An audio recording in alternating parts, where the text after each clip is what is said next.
మన ఆదోని ప్రతి ఒక్కరికి మా చెల్లెలైతేమి, మా సోదరులైతేమి, మా తమ్ముళ్ళైతేమి, మా స్నేహితులైతేమి, మాకిన్న పెద్దోళ్ళు చిన్నోళ్ళు అందరికీ నా నమస్కారము. ఈ ఈ రోజు మీడియా ముఖంగా కారణం ఏమంటే, మన ఉమ్మి సలీం గారికి పిచ్చి కుక్క కరిచినట్లు ఉన్నది. ఈ కుక్క ఎప్పటి నుంచి కరిచింది అంటే 14వ తేదీ 9వ నెల 2023 నుంచి కరిచింది. ఇతని ఒక ప్యాకేజ్ మాస్టర్ అంటే ఏంటికి చెప్తున్నానంటే, గుజరీ రౌఫ్ అనే వ్యక్తి చాలా ఒక సాయిబుల్లో యాదో అన్నిటికీ మంచితనంతో ఉండి కాసి ఒక మసీదుకి ముత్తల్లి ఉండే ఆయన ఒక టీడీపీ నుంచి సీటు తెచ్చుకున్నలా అనే ఆశతో ఏదో ఒక రూటుగా పోతుండే. ఆయన మంచి రూటుగా, ఒక మర్యాదగా, ఒక బాగా పకడ్బందీగా పోతుండే. ఇది మన మాజీ ఎమ్మెల్యే మీనాక్షి నాయుడు గారు ఇడిషన్ బాణమి తిని ప్యాకేజ్ మాస్టర్ మన ఉమ్మి సలీం గారు. ఈ రౌఫ్ యాడ నన్ను మించి కాసిపోయి సీటు తెచ్చుకుంటాడు, ఇతను ముందుకు పోతున్నాడు కదా అని చెప్పి ఈ రౌఫ్ని ఎట్లా మెత్తక్ చేయాలా, ఇది రౌఫ్ని బ్రేక్ ఎట్లా వేయాలా అని చెప్పి కాసి ఈ ఉమ్మి సలీం గారిని మా మీనాక్షి నాయుడు గారు మాజీ ఎమ్మెల్యే గారు బయటికి తీసుకుని వస్తున్నారు. ఇది సాయిబుల్కినా మా ఉమ్మి సలీం గారు ఎట్లానా ముంచడిసినాడు, సాయిబుల్కి మోసం చేసినాడు. ఏంటికి మోసం చేసినాడంటే, యాదో మా సాయిబు ఆయన ముందుకు పోతుండే బాగా మంచి తనంతో. ఇతను చేసిన చిల్లర పనులు గుజరీ రౌఫ్ చేయడు. గుజరీ రౌఫ్ ఒక బిజినెస్ మనిషి, యాదో నలుగురిలో మర్యాద ఉండే. ఆయన ఒక పద్ధతితో సీట్ అడగకుండా పోతుండే, అది చాలా బాగుండే. ఇతను ఎప్పుడు చిల్లర పనులు చేసి చాలు చేసి అతను సైలెంట్ అంటే అతను మర్యాదస్తుడు ఒక విధంగా నిలబడిపోయి, అది ఒక ఆప్షన్. అది ఈ మాట ఏంటికి చెప్పాల్సి వస్తుంది అంటే, ఇతను అసలు ఉద్దేశం ఏమనేది బయటికి తీసుకురావాలంటే ఇది చెప్తేనే అర్థమవుతుందని చెప్తున్నాను. మీనాక్షి నాయుడు గారు మా మాజీ ఎమ్మెల్యే పెద్ద ఆయన ఏం చెప్తే ఇది చేస్తాడు. ఇతను మా సాయిపర్తి రెడ్డి అన్న ఆయన గురించి ఇతను ఏం చెప్తున్నాడంటే, ప్రభుత్వం ల్యాండ్ ఎట్లా కొనుక్కున్నారు అని అడుగుతున్నాడు. ఎప్పుడుది అది కథ? 2002కి 2003కు అది ఉండదు. 2002, 2003లో ఏం సాయిపర్తి రెడ్డి అయినా సపరేట్ ఏమైనా అతని పేరు మీద పట్టా చేయించుకున్నాడా, లేదు ఫస్ట్ హోల్డర్ అతనే ఏమైనా ఉన్నాడా? ఇతనికి పిచ్చి కుక్క కరిసింది అంటే ఏంటికి చెప్పే పరిస్థితి వస్తుందంటే, రెండు మాటలు ఇతనే మాట్లాడుతున్నాడు. ఫస్ట్ సాయిబులు కొనుక్కున్నారు, తర్వాత రెడ్డిస్ కొనుక్కున్నారు, ఆ తర్వాత సాయిపర్తి రెడ్డి కొనుక్కున్నారు అని డబ్బులు ఇచ్చి కొనుక్కున్న తర్వాత అవినీతి ఎట్లా అవుతుంది? ఆ ప్రభుత్వం స్థలం ఉండదో లేదో దేవుని తెలుసు.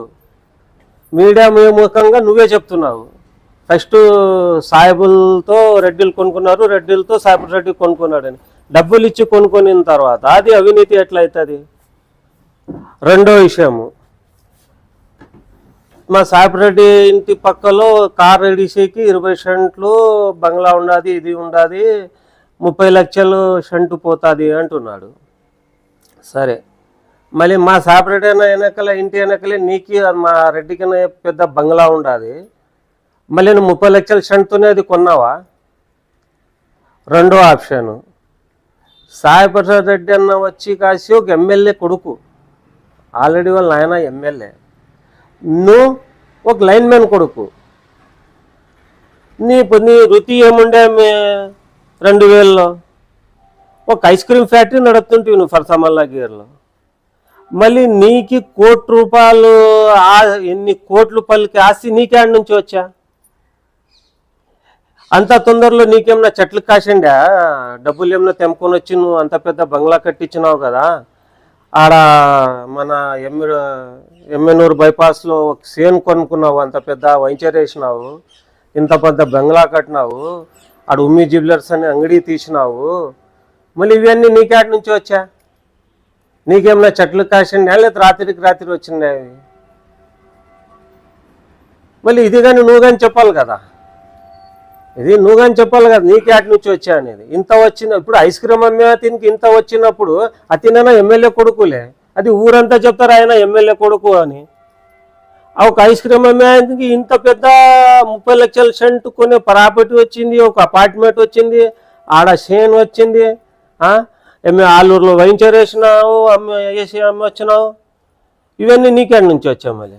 అంటే నువ్వు కానీ ఏడైనా ఎవరికైనా అట్లే దోచుకొని తెచ్చినావా? నువ్వు మాట్లాడితే జనాలకి ముప్పు పెట్టినకి చూస్తున్నావు. ఒక మాట చెప్తాను చూడు, రెడ్డిల వంశము అది పులిబిడ్డ, అది రెడ్డి వంశం అంటే అది పులిబిడ్డ. అది నీ ఎట్లా అవకాలు చౌకాలకి ఏమో, నీ ఎట్లా మాటలకి ఏం భయపడేతిని కానీ ఏం ప్యాకేజ్ ఇచ్చేంత సీన్ లేదు. అది మీనాక్షి నడనాకి ఏమో ఏంటికి ఆయనకి నిన్ను చూసి అట్లా నీకు డబ్బులు ఇచ్చేలా అనే ఉద్దేశం వస్తుందో ఏం లేదు. పైంతూరు ఎలక్షన్లో ఏమో 25 లక్షలు 30 లక్షలు ఇచ్చినాడంట, అంత ముందుగానే ఇచ్చినాడంట. నీకు అదే రుచి తెలిగిపోయింది. ఎంత చెప్పగానే నన్ను అరెస్ట్ డబ్బులు ఇస్తారేమో. మా రెడ్డి నీ ఎట్లా వాళ్ళకి దినం 18 లేసి నువ్వు సాయంత్రం అరసుకుంటా కూర్చో, నీకు లాస్ట్కి టీ కానీ తాపెళ్ళాడు మా రెడ్డి. తిరేమాతో రా, గొంతు కోసిస్తాడు. నువ్వు ఇట్లా ఏమో చెప్తే రెడ్డి భయపడతాడు అనుకుంటే నీకు టీ డబ్బులు కానీ ఇచ్చేళ్ళాడు లాస్ట్కి. ఏమో నువ్వు కొద్దిగా హుషారు ఉంటే బాగుంటుంది. మాట్లాడేది కొద్దిగా హుషారుతో మాట్లాడు. ఏమన్నా చెప్తే మాట వెళ్తే ఒక పోస్ట్మ్యాన్ ఉద్యోగం కింద అధ్వానంని ఎమ్మెల్యే ఉద్యోగం అని చెప్తావు. సరే, ఒక పోస్ట్మ్యాన్కి ఊరు భయపడుతున్నది. అట్లాంటి నువ్వు చెప్పిన ప్రకారము నువ్వే చెప్తున్నావు కదా, ఎమ్మెల్యే అంటే ఒక పోస్ట్మ్యాన్ కింద అధ్వానం అంటే ఊరు భయపడుతున్నదా? ఆ సర్వేలో